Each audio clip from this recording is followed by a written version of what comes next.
सभापति महोदय, अपने शीश महलों में बैठे हुए सरकार के सांसद और मंत्री कह रहे हैं कि महंगाई कम हो रही है। संसद की कैंटीन से बाहर निकल करके एक चाय का कप खरीदिए तब समझ में आए। धन्यवाद सभापति महोदय। 83 मिनट 71 बार थपथपाई गई मेज, 14,417 शब्दों का बजट भाषण और उस बजट में अपने लिए राहत तलाशती मिडिल क्लास की हैरतजदा आंखें। सभापति महोदय, मेरे हाथों में जो दस्तावेज है, दरअसल ये देश के किसानों, गरीबों, मजदूरों की उम्मीदों का स्मारक है। ऐसा लग रहा है जैसे वित्त मंत्री महोदया ने बजट नहीं तैयार किया है, बल्कि प्रधानमंत्री जी की मन की बात का संकलन तैयार किया है। टूटा हुआ लश्कर का भरम देख रहे हैं, टूटा हुआ लश्कर का भरम देख रहे हैं और जिल्ले इलाही के करम देख रहे हैं। ताकत का नशा अक्ल पे हावी है तुम्हारी, तुम देख न पाओगे जो हम देख रहे हैं। वित्त मंत्री महोदया ने इस बजट में महंगाई पर सिर्फ 10 शब्द बोला है। जिस देश में टमाटर 100 रुपए किलो बिक रहा हो। सभापति महोदय, मेरा टाइम पॉज करें और बार बार इंटरप्ट करने को या तो मना करें।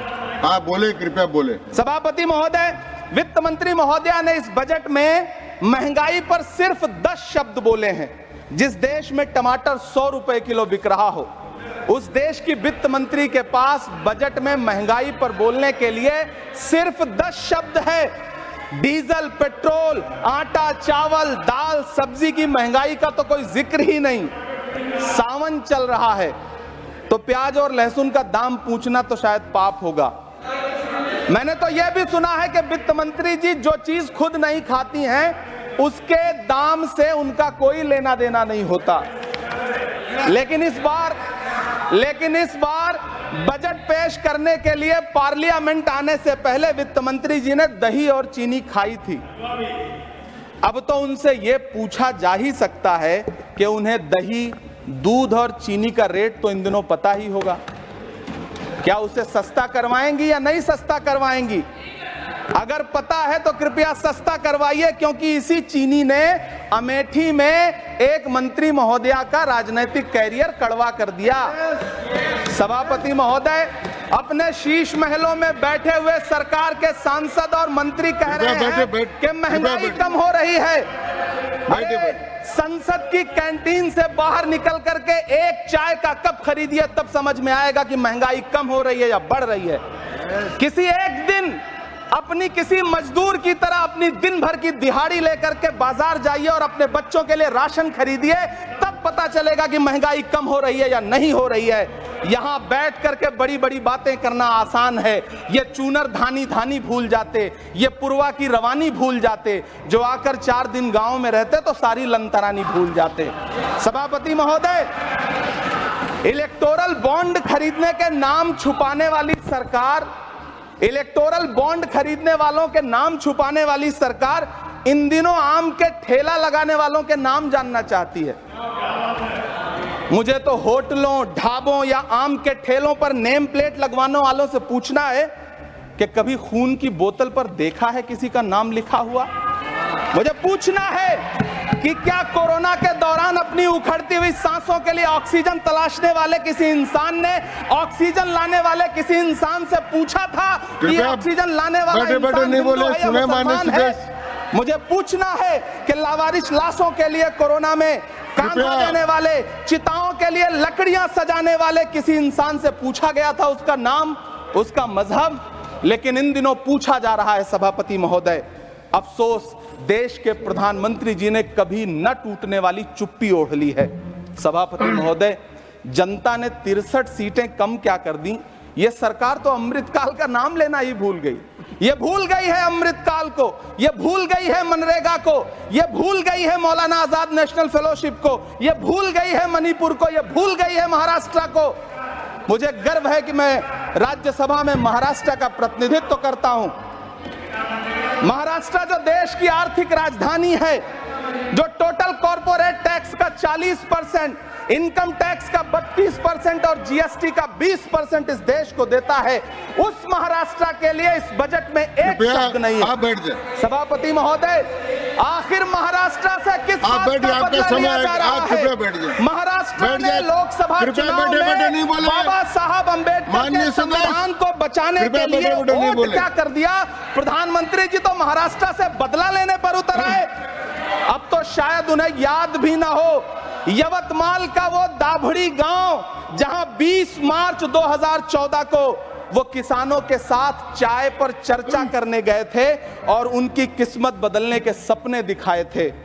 उसी यवतमाल में पिछले 6 महीने में 132 किसानों ने आत्महत्या की है। सभापति महोदय, महाराष्ट्र में हर महीने 209 किसान आत्महत्या कर रहे हैं। राज्य सरकार द्वारा सौंपा गया आंकड़ा बताता है कि 1 जनवरी से 31 मई के बीच 1046 किसानों ने आत्महत्या की है। लेकिन अफसोस, इस बजट में महाराष्ट्र के किसानों के लिए कुछ भी नहीं है। किसानों से चिढ़ी हुई सरकार ने बजट में किसानों के एमएसपी की लीगल गारंटी नहीं दी। लेकिन याद रखिएगा, जो किसान का नहीं वो हिंदुस्तान का नहीं। सभापति महोदय, मुझे वित्त मंत्री जी से पूछना है कि वो जो कुछ साल पहले 100 स्मार्ट सिटी बनाने का ढोल पीटा गया था, सुना है उस ढोल में पानी भर गया है, इसीलिए आपने उसका नाम बदल करके सिटीज ऑफ ग्रोथ हब्स रख दिया है। अच्छा है, नाम बदलने का खेल खेलते रहिए। आपकी कई सरकारें तो इसी वजह से चल रही हैं। इस सरकार को पढ़े लिखे लोगों से दिक्कत है सभापति महोदय, इसीलिए इस सरकार ने यूजीसी का बजट 66% कम कर दिया है। वाह री सरकार।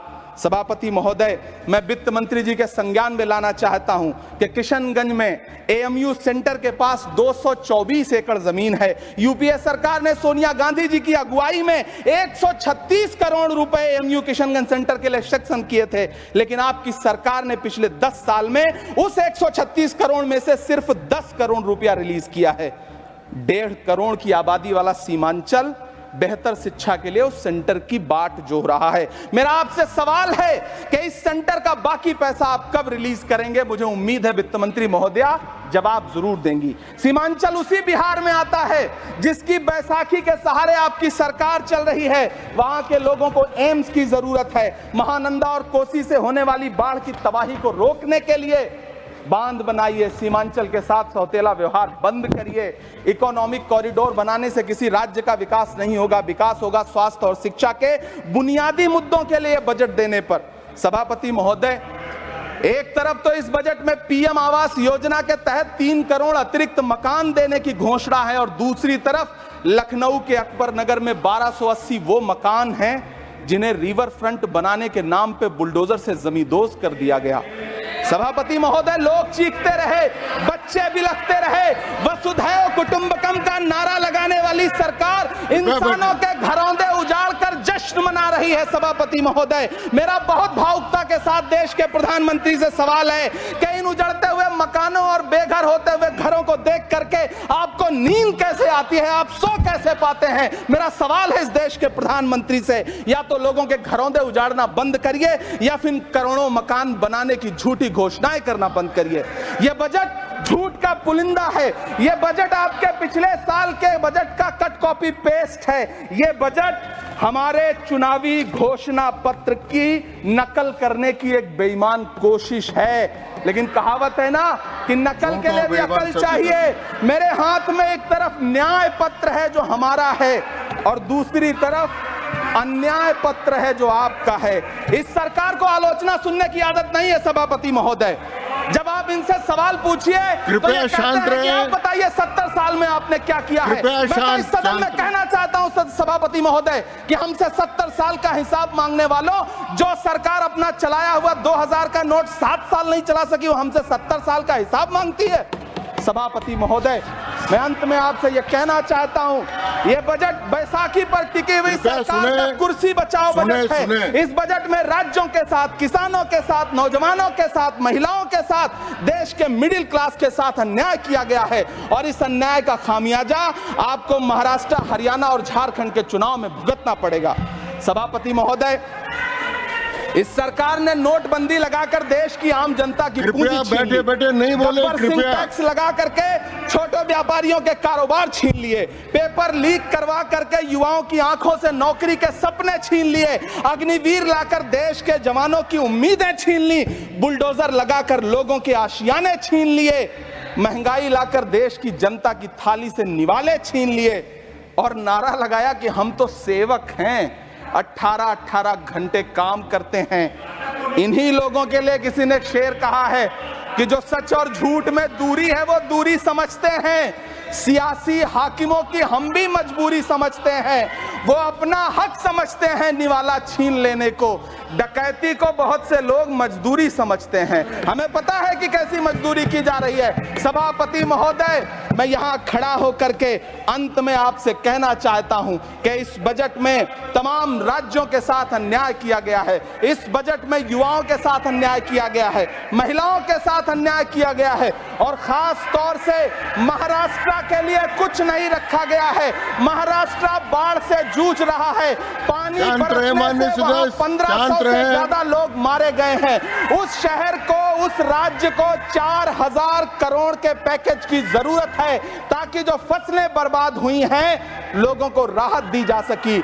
लेकिन अफसोस इस बजट में महाराष्ट्र के लिए ऐसा कुछ भी नहीं है। मैं आखिर में यह कहना चाहता हूं कि पिछले 7 दिन से इस बजट का बड़ा ढिंढोरा पीटा जा रहा है, इसे महान बताया जा रहा है, लेकिन कौन महान बता रहा है? सत्ता पक्ष के लोग, उन्हें तो बताना ही है, क्योंकि मैं अवध क्षेत्र से आता हूं, प्रतापगढ़ से, नीरज भाई भी अवध और पूर्वांचल से आते हैं। वहां एक कहावत है कि बिटिया की तारीफ किसने की? बिटिया की महतारी ने, यानी कि बेटी की प्रशंसा किसने की? मां ने। तो इस बजट की तारीफ सत्ता पक्ष करे तो करेगा ही, लेकिन विपक्ष के एक भी सांसद से आप पूछिए कि क्या उसके राज्य को कुछ मिला है, तो वो ये कहेगा कि नहीं, कुछ भी नहीं मिला है। बहुत बहुत धन्यवाद सभापति महोदय, मुझे आम बजट पर अपनी राय रखने के लिए।